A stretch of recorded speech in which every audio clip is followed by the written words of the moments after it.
Welcome in everyone. Today we're going to be taking a look at Centur-Ion in Genesys format. Without further ado, let's get straight into the deck profile. Kicking things off, we have our starter and searcher of the deck, Centur-Ion Primera.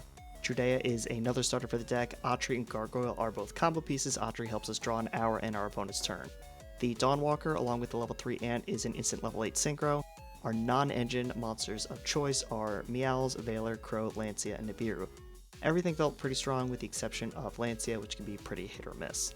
The field spell Stand-Up Centur-Ion is another starter for the deck. Bonds and Wake Up are extenders and combo pieces. The Salvation is good going first and second as it is a banish. The Phalanx is good going first, it is also a combo piece. Mystical Space Typhoon helps us destroy spells and trap cards. Duality is good targeting protection and helps us summon some strong boss monsters. Emblem of Oath is another starter and combo piece for the deck. Primera Primus is another combo piece plus removal. Legacia is removal plus draw. Auxilla is a search plus protection. The Chaos Monsters are good for going second, same with Red Dragon Archfiend. The Draco Berserker is good going first and second. The Blue Eyes Monster summons off Duality. The Lulu Lilith and the Snake Eyes Vengeance Dragon are good level 12s. The Doom Dragon for the Centur-Ion spells and traps. The Combined Wizard off Duality and Excites on Night is good going second. Gravity Collapse is probably your best going first option to the side.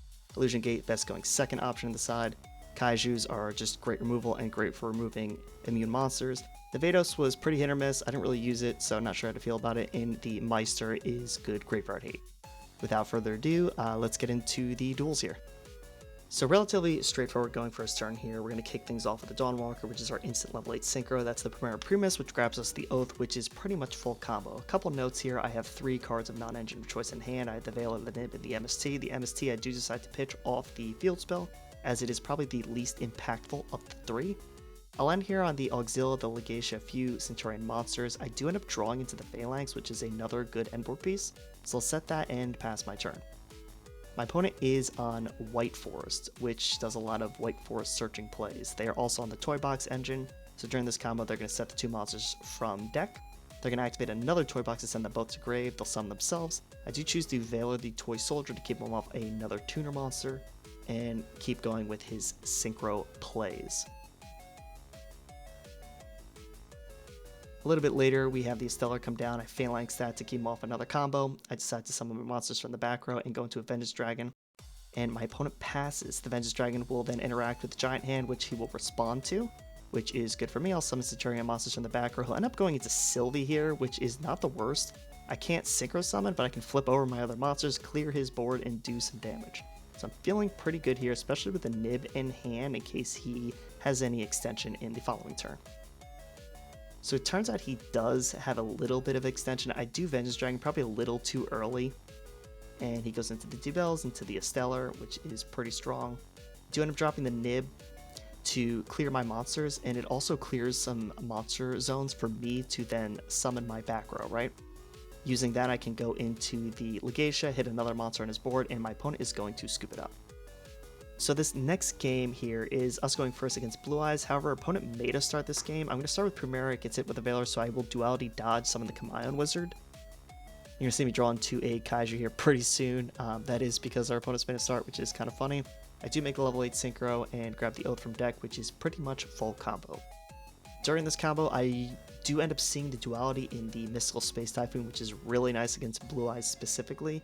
The Duality is great because I can tribute the Auxilla later on my opponent's turn to set up an Omni Negate. My opponent starts with Maiden of White here. Plays with the True Light, will take care of that. Our opponent does have a few other plays here, but it ultimately will not be enough. Our opponent is also going to Sage, target the Maiden. I could have changed that to stop them from summoning 2 Blue Eyes from deck. That'll make Indigo. I'll negate it with the Spirit. My opponent does end up clearing one of my Centur-Ion monsters, but that will just not be enough. Primera will search an end phase, and my opponent passes their turn. I then do some shuffling back with the Duality. I do make the Vengeance Dragon, set the Indigo Eyes, attack with my 3 monsters here, and that is it. So for the final best of 1 here, we are up against Magnet Warrior, and going first again, we drop that Dawnwalker to full combo. We have 3 pretty nice pieces of non-engine in hand between the Veiler, the Crow, and the MST. We'll pitch that MST again as it's the least impactful of the bunch. During this combo, we will also use the Wake Up Centur-Ion and then banish itself to send the trap from deck to grave. That trap allows us to banish itself to special summon a Centur-Ion Synchro monster from our graveyard whenever we desire. My opponent is going to immediately drop the Guardian. I'm going to use the Veiler to deal with that. He'll use the Magnet Warrior 5 mana to make the Fusion Monster. That Fusion Monster will turn all my guys Earth, which is totally fine. I'll use the Phalanx to summon the Primera Primus from grave, and then try to Synchro on his turn. He'll hit me with the Book of Eclipse, which is pretty detrimental. He goes to summon the Epsilon from graveyard. I will Crow that to stop him from extending. He'll attack into my Exila main deck and my Primera Primus, which is battle protected because it wasn't Synchro summoned. My monsters will flip up during the end phase here in both place from graveyard, and I will draw 2. I will summon the Vengeance Dragon to deal with an interaction. I will summon the Chaos Archfiend, which is the most powerful crack pack going second monster in my deck, and this will be all she wrote. And now for our match of the day, we are up against Spring-Ins, and do you know what Spring-In cards do? Because I sure don't. I know there's a branded card or 2 in this combo.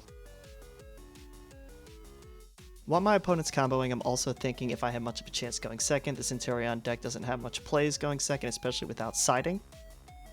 I do have the Lancea to deal with the Synchro Ecclesia, but that is not going to be enough. My opponent's going to drop the Cartesia down, go into the Greg-Wignall. Greg-Wignall will send the Albion. He'll be able to set an end phase, add the 2 back, and ultimately, I decide to scoop it up here. Now for game 2 here, we are going first, which is nice. What's not so nice is we open 3 field spell. I will use one, pitch the other, place the Primera, summon the Primera, add, and go full combo. Because I have the Emblema Oath in hand already, I can actually add Emblema Salvation, which is a quick play spell that banishes as an additional endboard piece. As I place the Atri, it'll draw me into Wake Up, which is great because off Exila I can add the Phalanx Trap as another endboard piece to banish on my opponent's turn. With Veiler in hand, I'm feeling pretty good. I'm able to place all 3 Centur-Ion monsters in my back row and pass my opponent. He will Fua for any synchro plays I have. He will then activate Keldo, pitch a Gem Knight monster, didn't see that coming. He'll summon the Gem Knight monster, add, he'll go into the Spring-In Xyz monster, that'll be his downfall. I'll activate Phalanx, banish his card, and he will scoop it up. Now for the final game of this match here, we're not feeling great because we're going second, even worse because our only non-engine in hand is the Skullmeister. My opponent goes Spring-In combo here, add Tally Ho, which might be the greatest card ever printed. I do decide to drop the Skullmeister on the Tri Brigade kit. I didn't think of the Albion at the time. My opponent ends up setting the counter trap off the Albion in the end phase. Cartesia comes down here, fuses with the Albaz, make the Greg-Wignall. Then I find out there is Keldo and the McCourier is added to my opponent's hands, so even worse situation for me. Off the draw, I'll draw the Wake Up, which is more engine, don't want to see that. Primera here, plus the Wake Up in case my opponent interacts with the Centur-Ion monster. Make the Chaos Archfiend to threaten clearing his entire board. My opponent will shuffle back a couple cards here. Doesn't choose the correct ones in my opinion. I'm able to banish the Wake Up to send the trap to resummon my Legatia once it is interacted with here. Quem comes down, I decide to make the Lulu-Lilith to deal with any interaction he has. He'll use the Albaz effect here to fuse away mostly my entire board, leaving only the Archfiend up. The trap will then banish here, like I mentioned earlier, to bring out the Legatia. I'll clear the board with the Archfiend. All the monsters end up getting banished, do a little bit of damage, but it is not enough for lethal. I'll place an end phase with this tuner monster in the spell trap zone. I do have one synchro play left. I'll make the Vengeance Dragon, but ends up getting fused away with the Mirror Jade. The Mirror Jade will banish my Legatia, get in for some damage, and I'm not feeling that great, especially knowing the cards in my opponent's hand. Heart of the cards moment here. And would you look at that, I drew the Illusion Gate, all for nothing. And that'll be all she wrote. If you made it this far, I want to let you know that I appreciate you. Thank you for watching. And if you want to see more content like this, please subscribe, like, and comment. With that, I will catch you in the next video. Okay, thanks, bye.